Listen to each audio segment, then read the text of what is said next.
नमस्कार, मैं हूं सत्यपाल और आप देख रहे हैं CWB हिंदी न्यूज।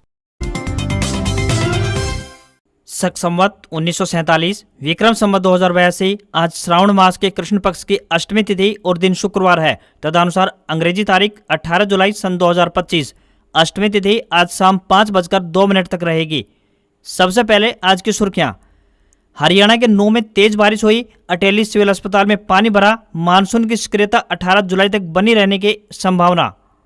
हरियाणा में 12 घंटे में दूसरी बार भूकंप के झटके, पहले रोहतक अब झज्जर केंद्र रहा, लोग घबराए। 20 दिन में 5वां झटका लगा, 12 जिले संवेदनशील। हरियाणा की हर पंचायत में बनेंगे पंचायत घर, सरकार ने 125 करोड़ रुपए जारी किए, मिलेंगे 25 लाख रुपए, सीधे सरपंच के खाते में जाएगा पैसा। हरियाणा के विद्यालयों में बच्चे पढ़ेंगे गीता के श्लोक, शिक्षा बोर्ड ने जारी किया लेटर, प्रार्थना सभा में किया जाएगा उच्चारण। हरियाणा में किसानों को बड़ी खुशखबरी, अब सभी खाद बीज व लोन की सुविधाएं मिलेंगी एक जगह। हरियाणा के स्कूलों में 4वीं से 8वीं कक्षा के लिए सेट परीक्षा प्रणाली हुई खत्म, ये होगा नया परीक्षा पैटर्न। अब नोएडा, गाजियाबाद, फरीदाबाद और गुरुग्राम से ही मिलेंगी सीधी ट्रेन, दिल्ली स्टेशन की दौड़ खत्म करने जा रहा है रेलवे।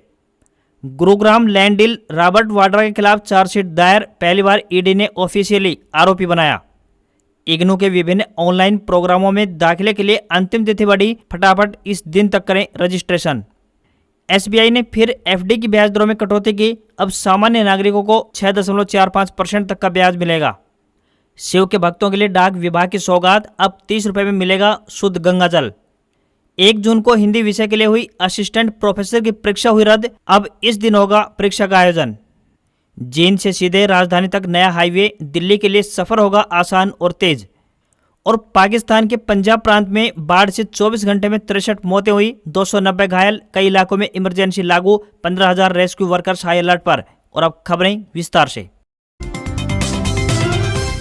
हरियाणा के भिवानी, महेंद्रगढ़, जींद और चरखी दादरी में सुबह सुबह बारिश हुई, वहीं यमुनानगर में बूंदाबांदी हुई। गुरुवार शाम को नूंह जिले में अचानक अंधेरा छा गया और तेज हवाओं के साथ बारिश हुई। सुबह हुई तेज बारिश से महेंद्रगढ़ जिले में अटेली के नागरिक अस्पताल के बाहर पानी भर गया, इससे लोगों को खासी परेशानी हुई। भारतीय मौसम विज्ञान विभाग यानी IMD के चंडीगढ़ मौसम केंद्र ने गुरुवार के लिए 7 जिलों में बारिश का येलो अलर्ट जारी किया था। इनमें पंचकुला, अंबाला, यमुनानगर, महेंद्रगढ़, रेवाड़ी, पलवल और मेवात शामिल रहे। मौसम विभाग ने बताया कि प्रदेश में मानसून 18 जुलाई तक सक्रिय रहेगा। इस दौरान हल्की से मध्यम बारिश और कुछ स्थानों पर तेज बारिश भी हो सकती है। राजस्थान के ऊपर एक कम दबाव का क्षेत्र बनने से हरियाणा में मानसून की सक्रियता 18 जुलाई तक बनी रह सकती है। इस दौरान हल्की से मध्यम बारिश होने की संभावना है, कुछ एक स्थानों पर तेज बारिश भी हो सकती है। इस दौरान वातावरण में नमी की अधिकता बनी रहने का अनुमान है। 18 जुलाई यानी आज 14 जिलों गुरुग्राम, फरीदाबाद, पलवल, मेवात, पंचकुला, अंबाला, यमुनानगर, कुरुक्षेत्र, करनाल, कैथल, सिरसा, फतेहाबाद, पानीपत और सोनीपत में 25 से 50% एरिया में बारिश की संभावना जताई गई है। तो वहीं 8 जिलों हिसार, भिवानी, चरखी दादरी, जींद, रोहतक, झज्जर, महेंद्रगढ़ और रेवाड़ी के कुछ एक एरिया में बारिश हो सकती है।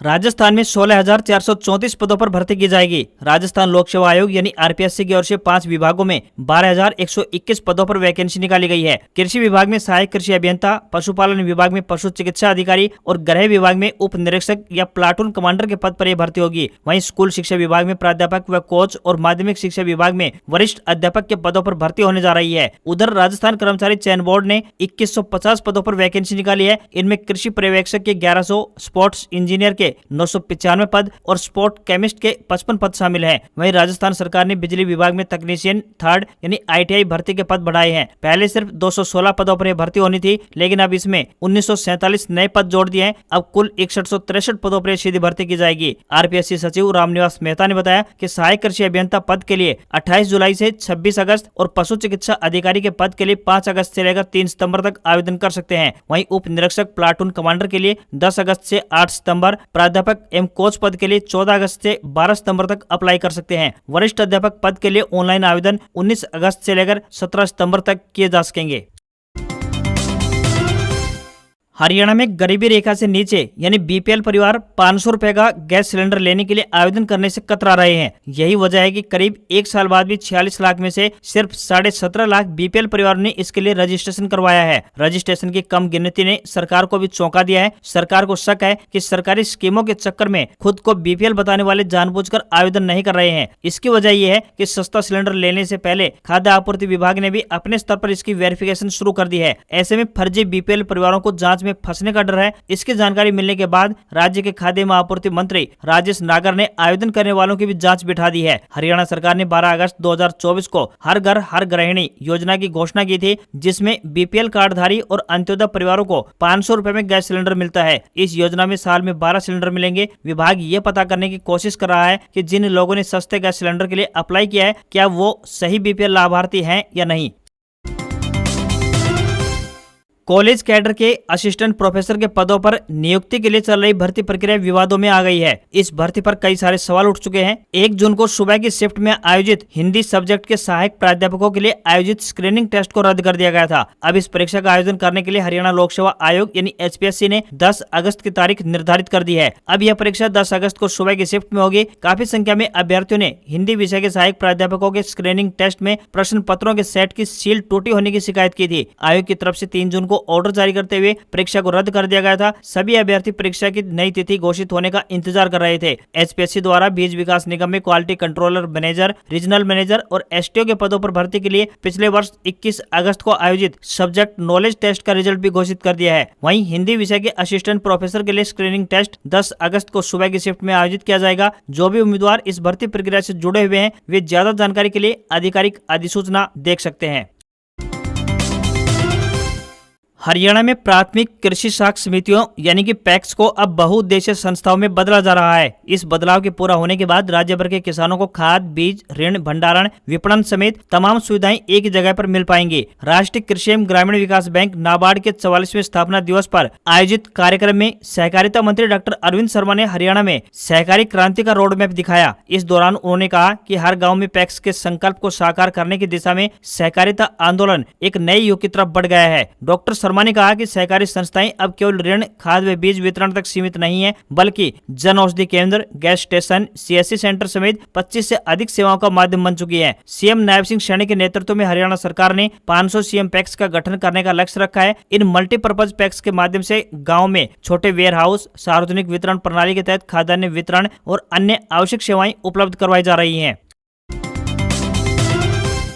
अब हरियाणा के स्कूलों में 4वीं से लेकर 8वीं कक्षा तक के विद्यार्थियों को साल में केवल 2 बार ही परीक्षाएं देनी होंगी। पहले यह प्रावधान था कि विद्यार्थियों को पूरे साल में 3 बार सेट परीक्षाएं देनी होती थी, लेकिन अब नए नियमों के तहत उन्हें केवल अर्धवार्षिक और वार्षिक परीक्षाएं ही देनी होंगी। हरियाणा सरकार द्वारा शैक्षणिक सत्र के दौरान विद्यार्थियों के लिए आयोजित होने वाली सेट परीक्षाएं अब नहीं होंगी। अब विद्यालय शिक्षा निदेशालय ने सभी जिला मौलिक शिक्षा अधिकारियों को पत्र जारी कर निर्देश दिए हैं कि सत्र 2025-26 से केवल अर्धवार्षिक और वार्षिक परीक्षाएं करवाई जाएं। इसके अनुसार आगे की कार्यवाही सुनिश्चित की जाए। अर्धवार्षिक परीक्षाएं 40 अंकों की होती है, जो सितंबर महीने में आयोजित की जाती है। वार्षिक परीक्षाएं 80 अंकों की होती है, जो मार्च महीने में करवाई जाती हैं। इसके अतिरिक्त 20 अंक शिक्षकों के द्वारा अपने स्तर पर दिए जाते हैं। शिक्षा विभाग का मानना है कि सेट परीक्षाओं के आयोजन में विद्यार्थियों और शिक्षकों दोनों का काफी समय व्यर्थ होता है। इसी कारण निदेशालय ने 4वीं कक्षा से लेकर 8वीं कक्षा के विद्यार्थियों की सेट परीक्षाएं अब समाप्त करने का निर्णय लिया है। सावन महीने की शुरुआत के साथ ही शिव भक्तों में भक्ति का उत्साह चरम पर है। हर गली मोहल्ले से हर हर बम बम की गूंज सुनाई देने लगी है। भोलेनाथ को समर्पित इस सावन महीने में भक्त अपनी श्रद्धा के अनुसार पूजा पाठ और रुद्राभिषेक में जुटे हुए हैं। कोई हरिद्वार से कावड़ लाकर भोले को जल चढ़ा रहा है, तो कोई डाक कावड़ के जरिए अपने इरादे मजबूत कर रहा है। वहीं डाक विभाग ने इस बार फिर से शुद्ध गंगाजल को मात्र 30 रुपए में आम लोगों तक पहुँचाने की योजना चलाई है। 200 मिलीलीटर की ये बोतल उन श्रद्धालुओं के लिए किसी वरदान से कम नहीं है, जो सीमित संसाधनों में अपनी आस्था को पूरा करना चाहते हैं। डाक विभाग ने जानकारी दी है कि ये बोतलें सीधे हरिद्वार से भरी जाती हैं और बिना किसी मिलावट के पहुंचाई जाती हैं। इस बार कुल 24,000 गंगाजल की बोतलों का स्टॉक रखा गया है, जिसमें से अब तक करीब 6,000 बोतलें बिक चुकी हैं। शिवरात्रि पर इनकी मांग सबसे अधिक होती है। गंगाजल लेने पहुंचे स्थानीय श्रद्धालुओं ने भी इस योजना की जमकर सराहना की है। उनका कहना है कि हरिद्वार तक जाना कठिन होता है, लेकिन अब इतनी आसानी से गंगाजल मिलना बहुत सुकून देने वाला है। बता दें कि यह केवल एक सेवा नहीं, बल्कि भक्तों का विश्वास भी है। NCR में रहने वाले लाखों यात्रियों के लिए बड़ी राहत की खबर सामने आई है। अब ट्रेन पकड़ने के लिए दिल्ली के रेलवे स्टेशनों पर दौड़ नहीं लगानी पड़ेगी। भारतीय रेलवे ने इन शहरों में ही यात्रियों की सुविधा के हिसाब से स्टेशन रीडेवलप करने का काम तेज कर दिया है। गाजियाबाद, नोएडा, फरीदाबाद और गुरुग्राम जैसे बड़े शहरों के लोग जल्द ही अपने नजदीकी स्टेशन से लंबी दूरी की ट्रेनें पकड़ सकेंगे। रेल मंत्रालय ने अमृत भारत स्टेशन योजना के तहत देश भर के 1337 रेलवे स्टेशनों को आधुनिक बनाने का फैसला किया है। इनमें से 1300 से अधिक स्टेशनों पर काम शुरू हो चुका है। गाजियाबाद फरीदाबाद रेलवे स्टेशन को एक मॉडल स्टेशन के रूप में विकसित किया जा रहा है। यह दिल्ली हावड़ा लाइन पर स्थित देश के बिजी स्टेशनों में से एक है। यहाँ हर दिन तकरीबन 400 ट्रेनें गुजरती हैं और 200 के आसपास का ठहराव भी होता है। स्टेशन को इस तरह से डेवलप किया जा रहा है कि नोएडा, ग्रेटर नोएडा और आसपास के लोगों को लंबी दूरी की ट्रेनों के लिए दिल्ली नहीं जाना पड़ेगा। गुरुग्राम के यात्रियों के लिए भी बड़ी खबर है, उन्हें अब नई दिल्ली स्टेशन तक नहीं जाना पड़ेगा, बल्कि नजदीकी दिल्ली कैंट स्टेशन को ही पूरी तरह मॉडर्न बनाया जा रहा है। यहाँ पर फिलहाल लंबी दूरी की ट्रेनें नहीं रुकती हैं, लेकिन 335 करोड़ रुपए की लागत से स्टेशन को रीडिजाइन किया जा रहा है। रेल मंत्रालय के अनुसार अगले 4 वर्षों में ये सभी स्टेशन पूरी तरह से नए रूप में तैयार हो जाएंगे, यानी एनसीआर के करोड़ों यात्रियों को दिल्ली आने जाने की झंझट से मुक्ति मिलने वाली है। हरियाणा के लोगों के लिए एक बड़ी राहत की खबर है, अब दिल्ली तक का सफर लंबा नहीं लगेगा। जींद जिले से दिल्ली को जोड़ने वाला नया नेशनल हाईवे यानी NH 352A जल्द ही बनकर तैयार हो जाएगा, जिसका पहला चरण पूरा हो चुका है। वहीं दूसरे चरण पर काम जोरों पर है। बता दें कि निर्माण पूरा होते ही दिल्ली और जींद के बीच की दूरी कम हो जाएगी और आम लोगों की आवाजाही बेहद आसान हो जाएगी। तकरीबन 1380 करोड़ रुपए की लागत से बन रहा है यह मार्ग GT रोड NH 44 से शुरू होकर सोनीपत और गोहाना के रास्ते जींद तक जाएगा। इससे यात्रा में लगने वाला समय आधे से ज्यादा कम हो जाएगा। जींद से दिल्ली पहुंचने के लिए लोगों को गोहाना, सोनीपत या रोहतक जैसे मार्गों से होकर गुजरना पड़ रहा है। इससे अधिक दूरी तय करने के साथ साथ समय भी बर्बाद हो रहा है। अनुमान है कि अब दिल्ली पहुंचने में मात्र 1 घंटे 15 मिनट का समय लगेगा, तो वहीं चंडीगढ़ से दिल्ली की यात्रा भी लगभग 2.5 घंटे तक हो जाएगी, जिससे व्यापार, परिवहन और यात्रा में लोगों को राहत पहुंचेगा। इससे हर वर्ग के लोगों को फायदा पहुंचेगा। इंदिरा गांधी राष्ट्रीय मुक्त विश्वविद्यालय यानी इग्नू की तरफ से 16 जुलाई 2025 को शैक्षणिक वर्ष जुलाई 2025 के लिए नए एडमिशन के लिए आवेदन करने की लास्ट डेट में इजाफा कर दिया है। ऑनलाइन दूरस्थ शिक्षा और ऑनलाइन कार्यक्रमों में जुलाई 2025 सेशन में आवेदन करने के इच्छुक छात्र अब इन कार्यक्रमों में 31 जुलाई 2025 तक रजिस्ट्रेशन कर सकते हैं। यूनिवर्सिटी ने सभी ऑनलाइन मोड प्रोग्राम के लिए आवेदन की अंतिम तिथि को बढ़ा दिया गया है। ऑनलाइन उपलब्ध करवाए गए कार्यक्रमों की सूची की बात करें तो आधिकारिक वेबसाइट ignuadmission.smart.edu .in पर मौजूद हैं। सभी स्टूडेंट्स यहां से इन प्रोग्राम को चेक कर सकते हैं और अपनी इच्छा अनुसार आवेदन कर सकते हैं। इग्नू की तरफ से दाखिले के लिए अंतिम तिथि को बढ़ाकर अब 31 जुलाई कर दिया गया है। हरियाणा के गुरुग्राम लैंड डील केस में एनफोर्समेंट डायरेक्टोरेट यानी ईडी ने बिजनेसमैन और कांग्रेस सांसद प्रियंका गांधी के पति रॉबर्ट वाड्रा के खिलाफ चार्जशीट पेश की है। यह चार्जशीट लैंड डील से जुड़े हुए मनी लॉन्ड्रिंग केस में पेश की गई है। यह पहली बार है कि किसी भी जांच एजेंसी ने किसी आपराधिक मामले में रॉबर्ट वाड्रा के खिलाफ चार्जशीट दायर की हो। वाड्रा के अलावा इस चार्जशीट में कई अन्य लोगों के साथ कंपनियों के नाम भी शामिल हैं। उनकी 37.64 करोड़ रुपए की संपत्ति भी अटैच की गई है। इसमें रॉबर्ट वाड्रा ने भी बयान दिया है। उनकी ऑफिस की ओर से जारी बयान में कहा गया है, वाड्रा जांच में पूरा सहयोग करेंगे। वह निर्दोष हैं और मौजूदा सरकार की राजनीति का शिकार हो रहे हैं। वह कोर्ट में खुद का बचाव करेंगे और क्लीन चिट पाएंगे। यह मामला सितंबर 2008 का है, जो गुरुग्राम के सिकोहपुर, जो कि अब सेक्टर 83 में तब्दील हो चुका है, लैंड डील से जुड़ा हुआ है। इस केस में रॉबर्ट वाड्रा के साथ हरियाणा के तत्कालीन मुख्यमंत्री Bhupendra Singh Hooda, real estate company DLF और एक प्रॉपर्टी डीलर के खिलाफ साल 2018 में FIR दर्ज की गई थी। FIR में भ्रष्टाचार, जालसाजी और धोखाधड़ी सहित कई अन्य गंभीर आरोप लगाए गए हैं। वाड्रा पर आरोप है कि उनसे जुड़ी कंपनी ने 7.5 करोड़ रुपए में 3.5 एकड़ जमीन खरीदी थी। इस सौदे का म्यूटेशन भी असामान्य तरीके से कर दिया गया। उस वक्त प्रदेश में कांग्रेस की सरकार थी और भूपेंद्र हुड्डा मुख्यमंत्री थे। उनकी सरकार ने इस जमीन में से 2.70 एकड़ जमीन को कॉमर्शियल कॉलोनी के तौर पर डेवलप करने की इजाजत देते हुए रॉबर्ट वाड्रा की कंपनी को इसका लाइसेंस दिया था। आवासीय परियोजना का लाइसेंस मिलने के बाद जमीन की कीमत बढ़ गई। बाद में वाड्रा से जुड़ी कंपनी ने यह जमीन DLF को 58 करोड़ रुपए में बेच दी। आगे चलकर भूपेंद्र सिंह हुड्डा सरकार ने आवासीय परियोजना का लाइसेंस DLF को ट्रांसफर कर दिया। आरोप है कि इस पूरी डील में कई अनियमितताएं पाई गई हैं।